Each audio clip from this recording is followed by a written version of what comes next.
પતંગની દોરીએ બે બાળકોના પિતાને છીનવી લીધા। વડોદરામાં પતંગની દોરીથી એક યુવકનું મોત થયું। પતંગની દોરીએ ફૂડ ડિલિવરી બોયનો ભોગ લીધો। સોમા તળાવ પાસે આ ઘટના બની છે। છોટાઉદેપુર જિલ્લાનો યુવાન વડોદરા ખાતે તે નોકરી કરતો હતો અને ફૂડ ડિલિવરી આપવા જતા સમયે આ ઘટના તેની સાથે બની। ગળામાં દોરી ભરાતા તે લોહીલુહાણ થઈ ગયું। આ હાલતમાં હરિનાથને સારવાર માટે સયાજી હોસ્પિટલ ખાતે લઈ જવામાં આવ્યા। તબીબોએ આ વ્યક્તિને મૃત જાહેર કર્યા છે।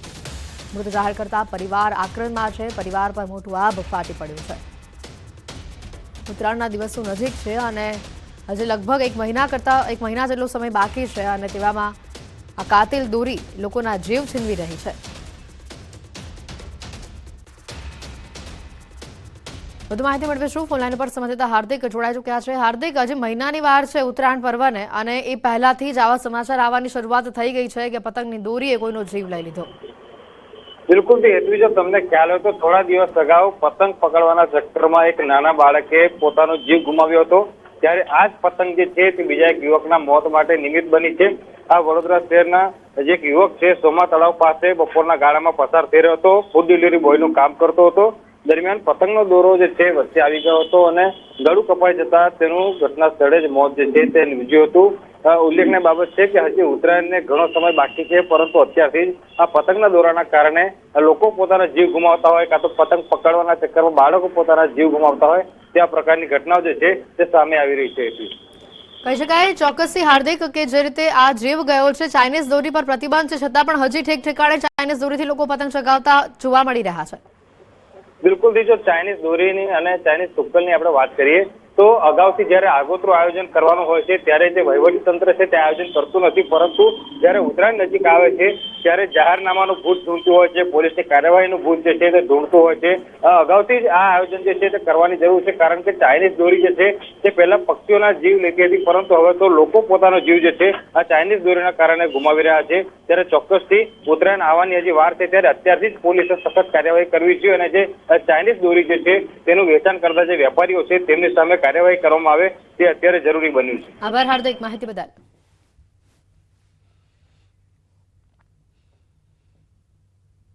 બનાસકાંઠાથી સમાચાર આવી રહ્યા છે। ઠંડી વધતા તસ્કરો બેફામ બની રહ્યા છે। પાલનપુરમાં મોબાઈલની દુકાનમાં તસ્કરો ત્રાટક્યા। દુકાનના તાળા તોડવાનો તેમણે પ્રયાસ કર્યો। ઘટનાના આ સીસીટીવી પણ સામે આવ્યા છે।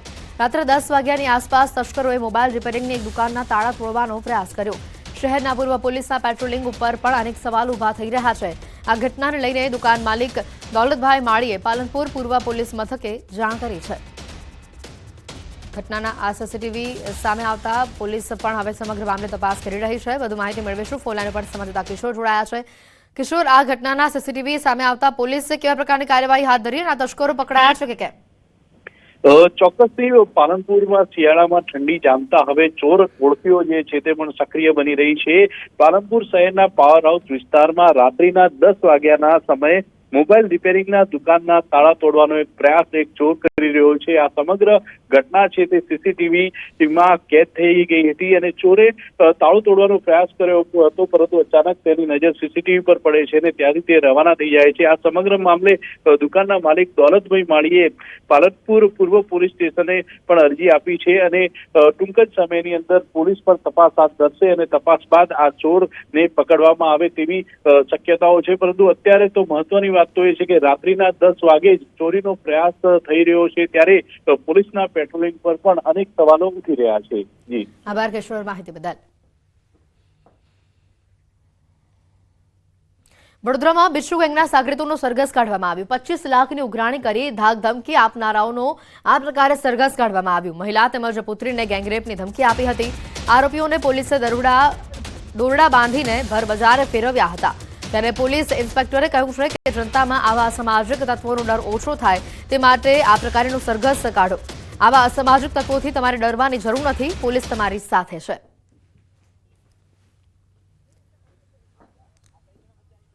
ઘટનાના દ્રશ્યોમાં જોઈ શકાય છે કે વડોદરા શહેરના પબ્લિકમાં ડર ઓછો થાય કે ભાઈ લુખ્ખા માણસોની પ્રત્યે પોલીસ ખૂબ જ કડક છે. આખા ગુજરાત રાજ્યની અંદર કોઈ પણ ટપોરીઓ માથું ઊંચું ન કરે અને સમાજમાં સારી રીતે લોકો રહી શકે એના માટે ખાસ ફરિયાદીને સંતોષ તો બરોબર છે, પરંતુ બીજા લોકોને પણ એક પ્રેરણારૂપ થાય કે ભાઈ આવા લુખ્ખા લોકો કોઈ ફરીવાર આવું ગુનો ન કરે. એના માટે ખાસ આજે વરઘોડો કાઢવામાં આવ્યા છે અને ખૂબ જ બીજી ફેરો આવી ભૂલ ન થાય અને બીજા પણ અસામાજિક તત્વો કોઈ માથું ઊંચું ન કરે એના માટે ખાસ ઉદાહરણરૂપ આપવામાં આવેલું છે આજ વડોદરા શહેર પોલીસ વતી. અમદાવાદના તાંત્રિક નવલસિંહ ચાવડાએ કરેલી રાજકોટની યુવતીની હત્યા મામલે નવો ખુલાસો હવે સામે આવી રહ્યો છે. તાંત્રિક નવલસિંહનો રાજકોટની યુવતી નગમા સાથે પ્રેમ સંબંધ હતો અને નગમા લગ્ન કરવા સનકી તાંત્રિકને દબાણ કરતી હતી.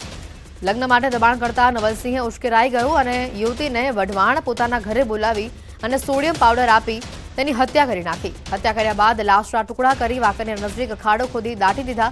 નગમાની હત્યામાં નવલસિંહ ચાવડા, તેની પત્ની સહિત 4 લોકો પણ સામેલ હોવાનું સામે આવ્યું છે. વાંકાનેર પોલીસે 4 આરોપી સામે ગુનો નોંધી વધુ તપાસ હાથ ધરી છે. થોડા દિવસ પહેલા જ સરખેજ પોલીસ અને વાંકાનેર પોલીસે મૃતદેહના અવશેષો શોધી કાઢ્યા હતા. હાલ વાંકાનેર પોલીસે સમગ્ર મામલે વધુ તપાસ હાથ ધરી છે. વધુ માહિતી મેળવીશું. ફોન લાઈન પર સંબંધિત અતુલ જોશી જોડાઈ ચૂક્યા છે. અતુલ, જે રીતે આ ઘટનાના હવે ચોંકાવનારા ખુલાસા સામે આવી રહ્યા છે, આ જે દીકરી છે તેની હત્યા થઈ ગઈ હતી, તેના પરિવારનું કોઈ નિવેદન સામે આવ્યું છે? ચોક્કસથી જે વઢવાણના જે તાંત્રિક છે નવલસિંહ ચાવડા, તેના દ્વારા 12 વ્યક્તિઓની હત્યા કરવામાં આવી હતી, જેમાં એક રાજકોટની નગમા મુકસ્મા કરીને સામેલ હતી, જેના જે મૃતદેહના કટકા છે તે વાંકાનેરમાં દાટેલા હતા, જેને અમદાવાદની ટીમ અને વાંકાનેર પોલીસે કાઢ્યા હતા, જેમાં ચોંકાવનારો ખુલાસો થયો છે. નવલસિંહ ચાવડા જે છે તેમની સાથે જે યુવતી છે તેને પ્રેમ સંબંધ હોય અને તે લગ્ન કરવા માટે દબાણ કરતા હોય, પરંતુ જે નવલસિંહને લગ્ન ન કરવા હતા, જેથી તેને સોડિયમ નાઇટ્રેટ આપી અને હત્યા કરી નાખી હતી અને બાદમાં જે કહી શકાય કે કટકા કરી અને વાંકાનેર નજીક દાટી દેવામાં આવ્યો હતો, જેમાં 4 વ્યક્તિઓ સામે ગુનો નોંધવામાં આવ્યો છે. નવલસિંહ ચાવડા, સોનલ નવલસિંહ ચાવડા, શક્તિરાજ ચાવડા અને જીગર ગોહિલ, અને વાંકાનેર પોલીસે હાલ તપાસ હાથ ધરી છે. જી, આભાર માહિતી બદલ અતુલ. ઓઝા એપીએમસી ચૂંટણીનું મતદાન શરૂ થઈ ચૂક્યું છે. ખેડૂત વિભાગની 10 બેઠકો માટે 20 ઉમેદવારો મેદાને છે. ખેડૂત વિભાગની 10 બેઠકો માટે 261 મતદારો છે, જ્યારે 20માંથી 5 ઉમેદવાર દ્વારા ભાજપના મેન્ડેટવાળા ઉમેદવારોને સમર્થન આપવામાં આવ્યું છે. વેપારી વિભાગની 4 બેઠકો માટે કુલ 16 જેટલા ઉમેદવારો મેદાને છે. વેપારી વિભાગની 4 બેઠકો માટે 805 મતદારો છે. વેપારી વિભાગ અને ખેડૂત વિભાગમાં મતદાનમાં ભારે ઘસારો પણ જોવા મળ્યો છે. પૂર્વ મંત્રી, ધારાસભ્ય અને પૂર્વ એપીએમસી ચેરમેન નારાયણ પટેલ મતદાન કરવા માટે પહોંચ્યા હતા.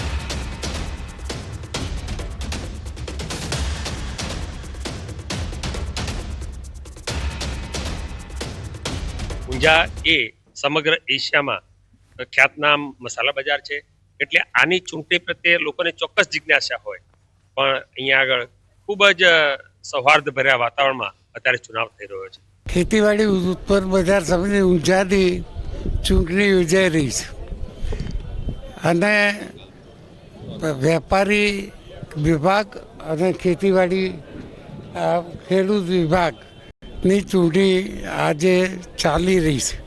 એમાં હું તો પાર્ટીનો સંનિષ્ઠ કાર્યકર્તા છું, એટલે બીજું વિચારવાનું હોઈ શકે નહીં.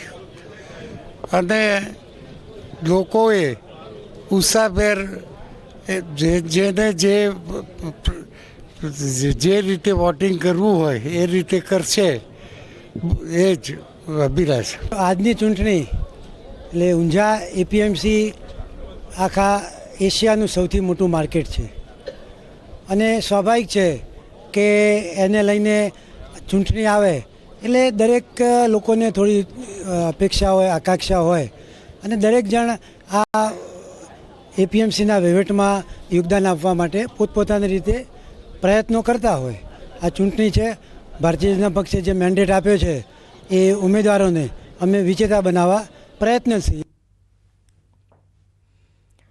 ભાજપમાં બળવા વચ્ચે અત્યારે મતદાન થઈ રહ્યું છે અને આ મતદાનમાં ભારે રસાકસીવાળો માહોલ પણ જોવા મળી રહ્યો છે. વેપારી વિભાગની 4 બેઠકો માટે કુલ 805 મતદારો છે. ખેડૂત વિભાગની 10 બેઠકો માટે 261 મતદારો છે અને સવારથી જ મતદાન લઈને લોકોમાં ઉત્સાહ પણ છે. અને સૌથી મહત્વની વાત છે કે અંદર રસાકસીનો પણ માહોલ જોવા મળી રહ્યો છે. ભાજપમાં બળવા વચ્ચે મતદાન થઈ રહ્યું છે. વેપારી વિભાગમાં 805 જે રીતે ખેડૂત વિભાગમાં 45% મતદાન થયું હોવાનું પણ એક હાલ મોટા સમાચાર સામે આવી રહ્યા છે। ખેડૂત વિભાગમાં 45% જેટલું મતદાન અત્યાર સુધીમાં થઈ ચૂક્યું હોવાની વિગતો આવી રહી છે આપણી પાસે। સાથે વેપારી વિભાગમાં 36% મતદાન છે, એટલે ખેડૂત વિભાગમાં ભારે ઉત્સાહનો માહોલ છે। અત્યારે વેપારી વિભાગમાં 805 પૈકી 289 મતદારોનું મતદાન થઈ ચૂક્યું છે। વધુ સમાચાર આવી રહ્યા છે સુરતથી સામે। અડાજણમાં અકસ્માતની ઘટના સામે આવી છે। અમદાવાદથી પણ વિગતો આવી રહી છે। ખ્યાતિકાંડ કેસને લઈને આરોપીને સાથે હોસ્પિટલમાં તપાસ કરવામાં આવશે। આરોપીને સાથે રાખી હોસ્પિટલમાં તપાસ કરાશે। અત્યાર સુધીમાં 8 આરોપીઓ સકંજામાં છે।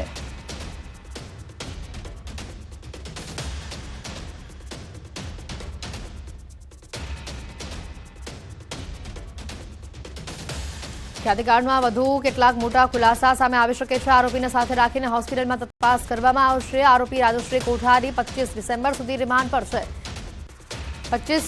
મહત્વની વાત છે, 25 ડિસેમ્બર સુધી રિમાન્ડ પર છે। 2021થી હોસ્પિટલમાં ડિરેક્ટર પદ પર હતા રાજશ્રી કોઠારી। અત્યાર સુધીમાં 8 આરોપીઓની ધરપકડ થઈ ચૂકી છે। એક હજી ફરાર હોવાની માહિતી છે। કાર્તિક પટેલના આગોતરા જામીન અરજી પર સુનાવણી થશે। આરોપીના વકીલ મુદત માંગવા માટે આવ્યા હતા।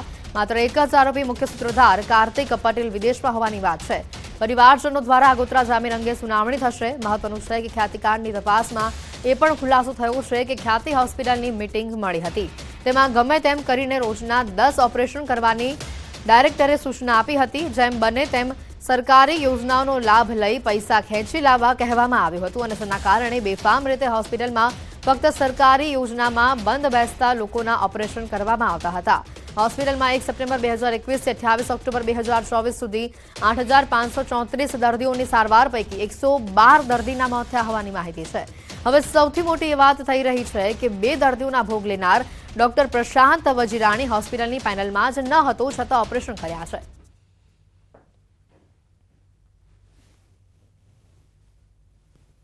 રાહુલ જૈન દ્વારા હોસ્પિટલ ખોટ કરી રહી છે અને વધુને વધુ સરકારી નાણાં મળે, વધુને વધુ પેમેન્ટ મળે તો આ બાબતે ડિરેક્ટરોની મિટિંગો કરવામાં આવતી હતી અને આ બેનશ્રીનો જે 4% હિસ્સો છે તો તે અવારનવાર આ મેડિકલ ટીમ સાથે અને ચેરમેન સાથે અને એમના ડિરેક્ટરો સાથે રહીને મિટિંગો કરતા હતા।